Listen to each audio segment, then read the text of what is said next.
we're no stranger to a legacy sequel at this point, and I think that 28 years later is kind of like no other. It doesn't show you the same iconography and characters. It's a film that completely takes the opposite direction from where you think. Is it even a horror? I think you could really contend that. Like, it has horror elements, but really this film is very emotional and very melancholic. This is now the second time I have seen this film. The first time I was a little bit up and down on it, but I think this is truly fantastic. Like, this is one of the very best legacy sequels, if we can call it a legacy sequel, that I have ever seen. Yeah, here's the thing. I haven't seen the other films. I was trying to find access to. Recently, they were on BBC iPlayer, but then I Mm. can't find it ever again. I know 28 Weeks Later is available on Blu-ray, so I'm Oh. like, maybe I'll get round to that. But here we are, yeah, 28 years later. This film has a very specific vibe. It's just the way that the cinematography and the sound and how it just shows the British landscape. I don't know why. It's like a BBC TV show like in the 2000s or something. It's like, oh, I don't think I've seen something like this in a very long time. It's a very intense but also beautiful film that reflects on death, but also the ending. That's the one thing that was on my mind when everyone was talking about it. Like, I didn't know what the ending was. So I sat down, watched it yesterday, and yeah, it's a very strange ending, which we will Mm. talk about. So yeah, it's Danny Boyle, and it's written by Alex Garland as well. It's the original team from 28 Days Later, which is brilliant. You get the creators back with something to say. We've got a whole idea for a trilogy here. So, literally next week, we're getting 28 Years Later, The Bone Temple. The Bone Temple. I don't know why that sounds so funny to me. It's just something so goofy about it. It's Yeah, like that's what I call my room. Am I right, guys? The Bone Temple. because it's empty, Uh, because it's full of skulls or yeah, something. that's right. Yeah, yeah, because that's where I keep my victims, of course. Oh wow, wow. I used to have a different co-host, but I've silently replaced it. Yo, wait, sudden lore drop on the podcast. This is the Out of Time Film Podcast, where your hosts Tom and John discuss everything from blockbuster films to TV and games like there's no tomorrow.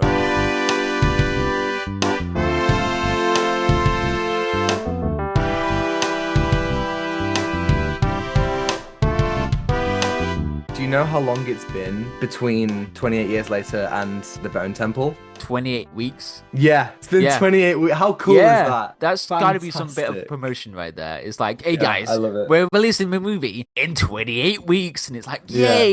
Yeah. Yeah, so I have seen the first two films and I like them both a lot. The first one especially is something so specifically brilliant, and I think this film carries that similar level of grit and reality. Just like you're saying, it feels like you're watching a very down to earth, close to the ground UK drama or something. Like, you could watch this on ITV and there's something kind of colloquial about it. There's something specific and something that I think hits the nail on the head of that feeling to live in this country. A Really normal day in Britain, everybody. A normal day, just walking being around in London. chased by awful people. I mean, maybe it isn't Redding actually Streets. too dissimilar from reality, but Yeah. I do think there is an element of this that maybe we have an understanding of that international audiences don't. But even so, this film was very successful across the board. People really enjoyed it, and I don't think it was just because it had the brand recognition of the sequel to 28 Days, 28 Weeks, but I think it's because that first wave of reviews was like, hold on, this isn't just more horror. It's not just a sequel for the sake of it. This has something really beautiful to say about society and about where we are. My favorite part of this film is the idea of what would a society look like if you froze it in 2002, I want to say, when I think the virus breaks out, and then you freeze it 28 years. What does the modern day look like? We follow this small community who live on an island away from the mainland. They have very much moved backwards. Their iconography is stuff from post-war Britain. It's pictures of the Queen, old poems and old songs, and that very Rule Britannia kind of vibe where the gender roles are very specific. The women are seamstresses and cooks and teachers and caregivers, and the men are farmers and hunters.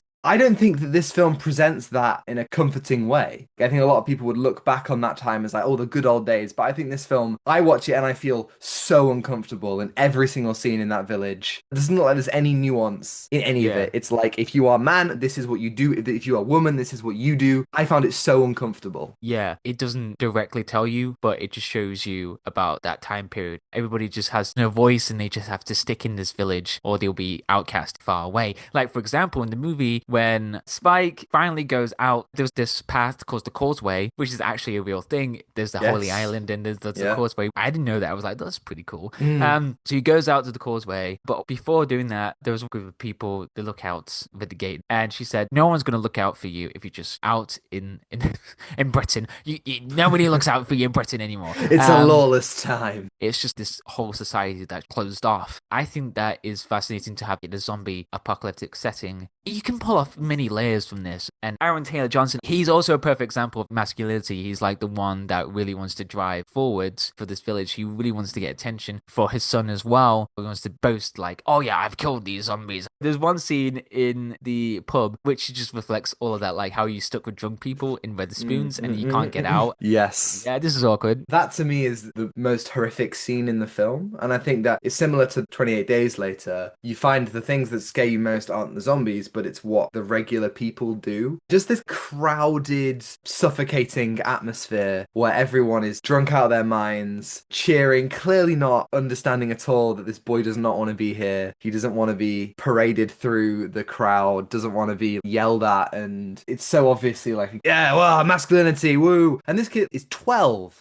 Aaron Taylor Johnson, Jamie. I don't think Jamie is a good father. Throughout, He's not even a good father. He countless just things. told him to do some crazy stuff in the movie. Yeah, He's like shoot the guy, shoot the yeah, guy. exactly. He doesn't take in the fact that his son clearly doesn't want to do it. He's too young. He cheats on his wife. He withholds information from his son. And all these things aren't in a bid to protect his family. They're in a bid for him to thrill seek. Doesn't mean that he doesn't care about his son, but he's not a good person. And I think this whole vibe of the island, we hear as they leave the island, they go across the causeway. We hear that poem, Boots, marching up and down again. And we see all the footage, again, post-war. These people have retreated back to the last time that things were really good. The Allies had won the war and things seem really hopeful. There's even like a thing on the wall that says, win we may not, but go we must. Something like that. Again, it's about war. And you compare that to this father taking his too young child. One of the first things we see of Spike is him taking a Power Rangers toy with him. This is a child.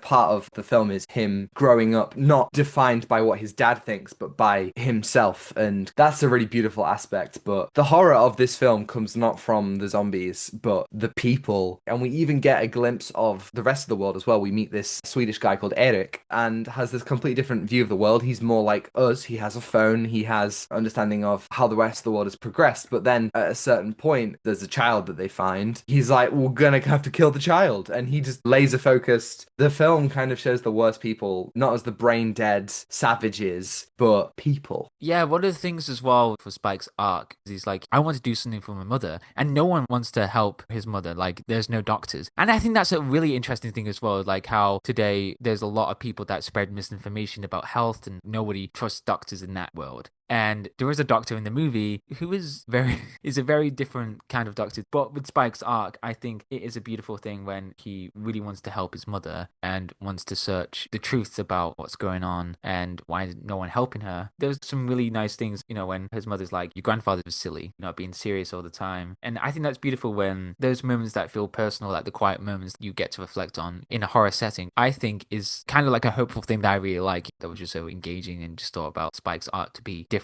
from his dad and not carry on the sins of the father. Yeah, he's very clearly more sensitive and not necessarily this vision of masculinity that his dad wants to project, but his mum gives him that love and nurturing. And even through telling him about her dad, he gets this idea of a different kind of role for men. And I think that's really great. And also with meeting Dr. Kelson as well, which is really interesting what they do there. But the acting in this film is just so strong. I mean, Alfie Williams, who plays Spike, is what, 11, 12? He's just phenomenal. He genuinely is such a strong lead, and he is the lead of the film, even though the marketing will push your Aaron Taylor Johnson's, Jodie Comer's, Ray Fiennes. But Alfie Williams, he holds the line and he really sells those emotions. But also Jodie Comer is phenomenal as Isla, Spike's mum, who is really sick and is confused and sometimes thinks that she's a child and sometimes has bursts of anger and these massive headaches, but also sometimes can see very clearly. She's so good. The whole film is believable from the way that it's shot and the way that it feels, as we're saying, with its grit, but also the way that the actors do it. I'm so obsessed with the way that the film creates a reality that feels so familiar, yet so far away. And the whole thing was shot on an iPhone. Which I was about to say, like, this was shot on an iPhone. Did they just, like, jailbreak the phone to, like, get the proper settings? Like, all of the extremes, like, they had to put, like, a lens on the phone. There was bits of really subversive cinematography when there'll be, like, a bunch of iPhones around a specific zombie or a specific character, and it would just snapshot all the way around. But there are moments when you know it's shot on an iPhone, but mostly you're just mesmerized, like, how is this shot on iPhone? Because I think this would have looked nice on IMAX. That's my personal opinion. I think you'd lose something if it was shot on IMAX. I think that part of the reality that the film construct is reliant on how it is shot. So I'm looking at an article here from Wired, and they're saying, yeah, this was shot with a bunch of adapted iPhone 15s. So adapted to, yeah, as you say, like unlock. But the techniques they use, as you say, that it's like bullet time, the way that Exactly. freezing in the middle of an arrow shot and then you swing around. The whole technique of that is so amazing. I want to see more people using that and pushing that technique. I hope it plays a part in the Bone Temple. And it works well in this type of it's film. so good. I think that kind of is perfect. Like, I think that if you shot it any higher, you would lose that level of reality. I mean, there was something about the colors in this film, like the greens of the forests and the grass, and there's a scene where they sit in a field of yellow flowers and the pure whites of all the bones, and there's like a scene with a bunch of gas and it's already blue. The colors in this film feel so real, and often you get films that the color grading is abysmal. It feels like more and more popular films look disgustingly fake and grey. In many ways, we're moving beyond that. I think in many ways, we've had almost a decade of people talking about how bad films are looking. And I do think we are moving beyond that. You look at the most popular films that came out in 2025, they all look really solid. And so maybe this is part of us moving away from that. But I just think the colours in this, I mean, hey, the teasers for the new Avengers film look shockingly good, like visually. Guys, the color grading is back. What? They hired a colorist? What? Wait, what? Who? So I think with this film, it looks so great. I wouldn't want it any other way. I think shooting this on IMAX may have detracted from something.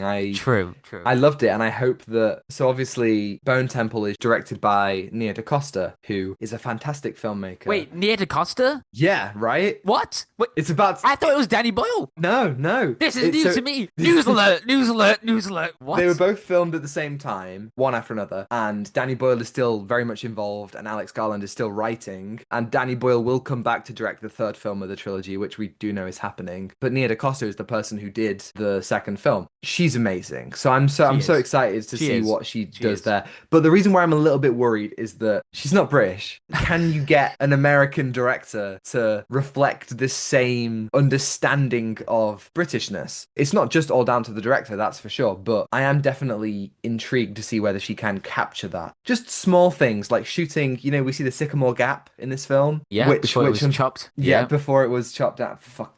Those motherfuckers. Even just small things like that demonstrates an understanding of the country that I hope Nia DaCosta can replicate. She did Header this year, which of course. That's set in the UK. Okay, yeah, maybe I'm just projecting.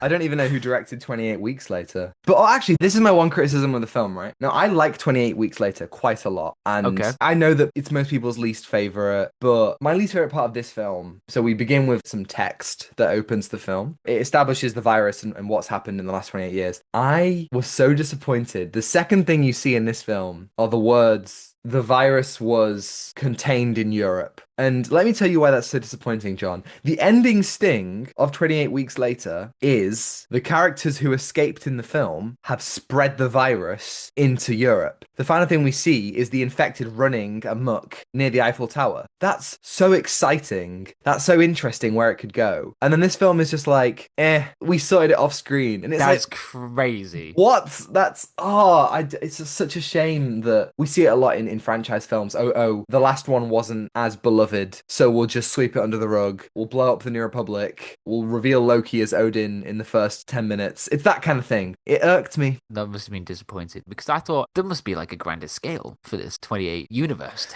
28 universes later. Me in the cinema holding my 28 weeks later Blu-ray. So excited to watch the new film. And then I see that and I'm just crying immediately. I invested so much time into this movie. Let's talk about the ending. Yes. Okay, so for context, at the very beginning of the movie, we are introduced by a bunch of kids watching Teletubbies during a zombie apocalypse, and one of the kids was called Jimmy. The whole house gets invaded by zombies. The kid goes to his father, who is a priest in the church, goes to the church, and he's like, Dad, they're dead. And the priest is like, yeah, so what?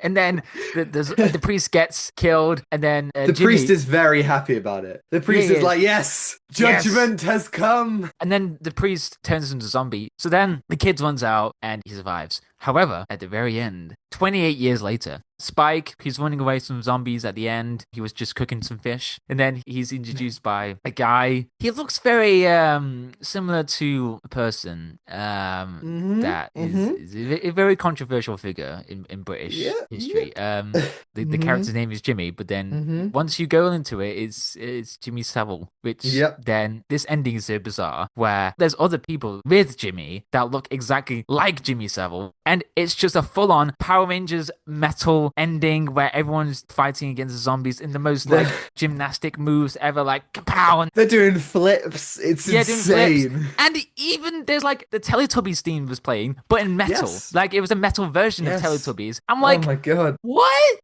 What's going on? Those, if you don't live in the UK, this would make so little sense to you. This even took me a moment because obviously we're fairly removed from that generation who grew up with Jimmy Savile. What a baller ending. Now, obviously, there was controversy, people saying, oh, this is awful. You're idolizing this terrible, terrible man. I don't think that's what it is at all. I think that, first of all, this is what would have happened. Like, this was a figure who people really did see on a pedestal. And so, yeah, the idea that this group of Jimmys existing, I don't think is unrealistic. But these guys don't seem trustworthy. And I guess we'll find out next week. They don't. But, like, yeah, it is definitely... what a way to say, come and watch our sequel. It's just like, what happens next? I gotta say, that was such a bizarre end to a movie. Because once you reflect on it, it's like, it is such an emotional piece of a movie with Spike saying goodbye to his mother, finds out that she has cancer, and then he's on his own, he has to fend for himself in this completely different world, and then just gets introduced by a different bunch of Jimmys. And it's like, what's going on? But it's reflecting that this whole place is completely frozen in time, as we just mentioned. Even beyond the UK, in this universe, no one would have ever found out about. He probably died as well in the virus. A lot of people were talking about this, like, oh, it's got an insane ending. But to me, I think the film really where it shines is a few scenes before the ending when we get Isla's death scene and Spike saying goodbye. Like, the climax of the film isn't an action scene. It isn't a dramatic escape from the zombies or an escape from the island. It's a boy saying goodbye to his mother and learning that death will occur. Memento mori, right? Death is a part of life. And the scene where he says goodbye to her and puts her skull on top and positions it so she can see the sun. Holy shit, that's so well done. And the music is staggeringly emotional. I was so moved by that whole sequence. And for me, that's the image that sticks with me most out of the film. Yeah, and the Bone Temple design as well. Like, it's haunting, but beautiful at the same time. Yeah. It's like all these skulls that just come together to an end or something. Like, everyone's just here, but in a very haunting way. Yeah, that's the one image that really speaks out to me when it feels practical. Also, the practicality for the gore stuff as well is just insane. One scene where an alpha rips off someone's spine with their head is like, whoa, that's like a Mortal Kombat fatality right there. It's like insane. Do you know what the budget was in this film? No, do tell. 75 million. Considering how much money is spent on films that look and feel much more fake, the fact that there's definitely visual effects when you see the landscapes, all the houses broken down and overgrown. Obviously, there's all the practical effects. You never question it. It looks really, really solid the entire time. What are you going to give 28 years later out of 10? I feel like an 8 out of 10. Nice. Now, when I first saw it, I gave it a 7. And I don't know why. I think I was really hurt about the 28 weeks later thing. They ruined it. How could they? So now, revisiting 28 years later, I'm going to give it a 9 out of 10. I loved it, mate. Thank you, everybody, for listening. If you're listening on YouTube and you liked it, you can like and subscribe if you want to see more. And if you are listening on Spotify or Apple, you can follow and give us a 5-star review if you think we're worthy. And next week, 28 weeks later, 28 days later, if you're listening to this in the future, you can wait 28 minutes and then listen to our next episode. So 28 minutes later, we're going to be talking about, or 28 seconds later, you can do a double bill of us talking about this franchise. We are going to be doing 28 years later, the Bone Temple. That's a crazy bit, dude. That was a crazy bit. You just had to add it. I had to. It will not be edited out. And you can send us an email at ousetimefilmpod@gmail.com. Let us know your thoughts on 28 years later, the Bone Temple, and we'll answer it right here on the podcast next week. Yeah, so you can follow us on Instagram at Out of Time Film Pod to see our incredible thumbnails from Zain, on Twitter for more thoughts from Tom and me, and TikTok to see edited clips, which are all also on Instagram, Reels, and YouTube Shorts. And you can find links to that all in the description below. Thanks to Elle for the excellent theme, and Ronan for logos as always. And I think that's everything. Take away, given. Give nothing back. Goodbye. Goodbye.